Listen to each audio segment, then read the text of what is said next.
Hey guys, welcome back to today's video. So today we're going to be talking about whether or not a Republican candidate can be better than, of course, President Trump. What I mean by this is, let's say Mitt Romney wins the nomination and goes on to be the 2020 presidential nominee, and pretty much it'll be a run-through of Paul Ryan, Mitt Romney, and Mike Pence. I was going to include John Kasich, but he really has turned away from running. And Paul Ryan retiring really seems like it could be a possibility for a run. Mitt Romney re-entering politics, joining the United States Senate. Probably, Utah's probably going to go to him, and I really don't see him losing there. And Mike Pence, of course, being the vice president, if Donald Trump chooses not to run, obviously Pence would probably take it up. So we're starting off with Donald Trump. So he's a pretty strong candidate on his own, but there are some Republicans who are a little bit stronger than him. But it all depends on how it goes down. If any of these three Republicans primary him, they would automatically lose the election. There is no way these Trump voters would be so easy to back a certain candidate. They weren't easy to do it in Alabama. They weren't easy to do it in Virginia. And it really showed. Republican turnout was not as high as it should have been. And sure, maybe it's because Democrats did better in special elections. But if, let's say, Mitt Romney pisses off the Trump base, these are the same type of voters that have swung between the Democratic and Republican parties. They're more inclined to go to the Democrat now that they've been pissed off by the GOP. These are the same voters that have been voting for decades in states like Wisconsin. And then you make them mad and take away their beloved nominee. Of course, they're probably going to go to the Democrat. They were Democrats before. They probably are still Democrats, just Republican-leaning now. If you take away someone like Donald Trump and knock him out of the primary, sure, it's good for the GOP in terms of corralling their conservative base, but their conservative base was not what won them the Rust Belt. Democrats and pretty much turned off Democrats is what won them the Rust Belt. If it was just based off conservative voters, Hillary Clinton would be our president right now. But obviously, conservative voters were turned off by Donald Trump in states like Georgia, but then very much were wanted to come out and vote in states like Kentucky, Tennessee, Mississippi, Alabama, but some certain Mitt Romney-type conservative states, they may be more inclined to vote for someone like Mitt Romney or Paul Ryan or Mike Pence. But for the rest of the country, the Midwest, the core Republican states, and the Rust Belt, which is a major factor in every presidential election, Donald Trump is the right nominee. Let's talk about Mitt Romney real quick. So let's say he wins the United States Senate race in Utah. Obviously, he would win Utah. Can he do better than Donald Trump? I think he could do better, holding on to states like Arizona and Georgia and North Carolina, but he won't do as well in Ohio. He won't do as well in Iowa. I think he could actually lose the Rust Belt because I really don't see him appealing to the white working class. He didn't do it in 2012. He probably won't do it in 2020. If he primaries Donald Trump, there is no way that Mitt Romney would win a number of these swing states. If he doesn't, if Donald Trump sets aside and says, I'm not going to run, and Mitt Romney takes his place, well, then it's a possibility of him winning a couple swing states. States like Colorado and Nevada could become swing states. States like Virginia as well. But the Rust Belt, that one would go to the Democrats, especially if they have a good candidate. But they really don't need one if the Rust Belt voters are turning back to the Democratic Party.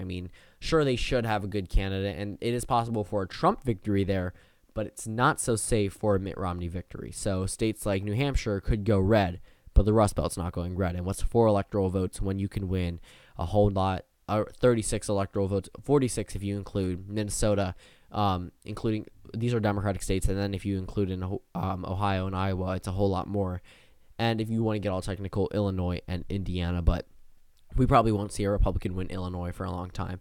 So pretty much the entire Rust Belt would be either blue or with very small parts of red, maybe parts of Indiana that are red, but Ohio we could see go blue as it did in 2012. Illinois obviously would go blue, and Iowa has a possibility of going blue. We really don't see a possibility for a win for Mitt Romney in a state like Maine. We see Maine pretty much as a whole going to the Democratic Party. We see the rest of these states going to the Democratic Party. Now let's say it's his best case scenario and he wins in Virginia. He would need to sweep the rest of the United States. And to be honest, he's probably not the best to appeal to voters like in Colorado or win over a number of these voters. So let's say even if he wins down in Florida and he wins in Colorado and he wins in Alaska and then he wins in Nevada, if he loses the western states, he still loses the election. The Rust Belt is the key component of every Republican victory. We haven't seen a Republican victory in presidential election history dating back all the way down to around maybe even the 60s with a Republican victory without the Rust Belt. Ohio is a part of the Rust Belt, which is essentially what I'm saying.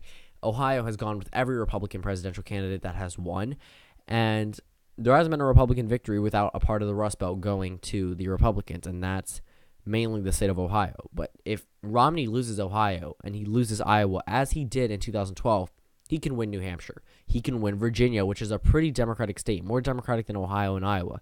He can win North Carolina. He can win Georgia. He can win Florida. He can win Colorado. He can win Arizona, and he can win Nevada and still lose the presidential election, because this is not the right guy to appeal to Rust Belt voters. Donald Trump is that right guy. So we're going to move on to someone like Paul Ryan and Mike Pence. So let's scroll up a little bit. So we have Paul Ryan and Mike Pence on this map. So again, things change. If Paul Ryan primaries Donald Trump, he loses the election. But Paul Ryan definitely would have a little bit better of a chance of winning a state like Wisconsin compared to Mitt Romney. Mitt Romney is that corporate elite from Massachusetts and now Utah. But we pretty much see the electoral map shape out the same way. Let's say in Paul Ryan's best case scenario, he wins Wisconsin. He's not going to win Nevada. He's not going to win Colorado. Sure, he'll hold on to Arizona, as almost every Republican would. Sure, he'll hold on to Iowa, but he's not going to carry Minnesota. He's not going to carry Michigan. He'll carry Indiana just based off the fact that it's a Republican state, but he won't carry Virginia. He will probably carry Ohio, but he won't carry Pennsylvania. He won't carry most of the Northeast, if not any of it. I don't see him winning Maine's 2nd District because, again, these are no Donald Trump-type candidates. The only person who could become competitive up in Maine is Mike Pence, and we'll talk about that in just a second. But again, he can win in North Carolina. He can win in Georgia. It'll come down to these key states. Now, obviously, he has a possibility of winning Florida and New Hampshire, but this is contingent on that he wins Wisconsin. If Wisconsin goes, he goes. He's not going to win. And his approval rating in Wisconsin is almost as low as the president's. In fact, I believe it's only 1% more than the president's. So Wisconsin's not so likely to go to Paul Ryan either. Only in his best case scenario could he win Wisconsin. And keep in mind, New Hampshire is now more of a Democratic state than Wisconsin. So that effectively would tie the House of Representatives. And since it is the incoming House, we're talking about a 2018 blue wave. And Democrats always do better in election years than Republicans. Not midterm years, but in election years. They continue to gain seats even if they lose the presidential election. It would likely go to the House, and as a result, it would likely go to the Democratic nominee. Now we're going to talk about a Mike Pence scenario. So let's go ahead and just redraw a number of these swing states. So obviously, we're not going to redraw every one of them, but certain ones we're going to talk about. The rest of the country will likely stay the same as a whole. I'm not going to talk about New Mexico because that's not really going to be a prominent part of the presidential campaign, because these are states that are always solid. So now we're talking about Mike Pence. Can he do better than Donald Trump? First of all, Mike Pence would never go against Donald Trump in a Republican primary. But let's say Donald Trump chooses not to run. I think Mike Pence or Paul Ryan is probably the Republican Party's best shot. But if the incumbent president doesn't run, you don't have that energy on your side. Mike Pence, sure, is a talker. He can talk his way out of anything. But so was Mitt Romney. So was John McCain. So were a number of these Republican candidates that lost. It's the same thing that America has been seeing. They voted against the political standard that a politician should become our president. Now, as stupid as that sounds, it's what happened. And it's probably not going to happen again just based off what we see in approval rating polls. But it's still not going to help Mike Pence either way, being so closely tied to the Trump administration. There is no way he could sever himself from the Trump administration. I mean, for obvious reasons. But let's say in his scenario, he won't win Colorado. He'll win Arizona. He'll win Georgia. He'll win North Carolina. He won't win Nevada. He has no appeal to Latino voters whatsoever. And when they come out in force, even in minor force, and vote for the Democrats, they win. Remember, Trump won the Rust Belt but lost Nevada, and he was leading in Nevada in polls. Minnesota, Wisconsin, Michigan, and Pennsylvania, I do not see going to Mike Pence. Obviously, he would carry Indiana. I see him carrying Ohio. I see him carrying Iowa. I think it's possible for him to win that 2nd district, but I don't see him carrying New Hampshire. It's really not likely to be in his column. And I see Virginia going to the Democrats, for countless reasons. And Florida itself is becoming a little bit more of a Democratic state. And Mike Pence and Donald Trump are not so liked down in Florida. I really see Florida going to the Democrats if Mike Pence is the nominee. Again, Mike Pence and Paul Ryan, probably the two best candidates for 2020 besides Donald Trump. But keep in mind, I think Trump could actually perform the best in this presidential election. It's really possible for him to win the Rust Belt, but no other Republican, except for Mike Pence, has even a shot at winning the Rust Belt at this point. And even if it is a shot, it's a one state. It's not a whole entire thing where Donald Trump came even close to flipping a state like Minnesota, which is voted more Democratic consistently than California. So thank you guys for watching this video. Comment down suggestions below, and I'll see you all tomorrow.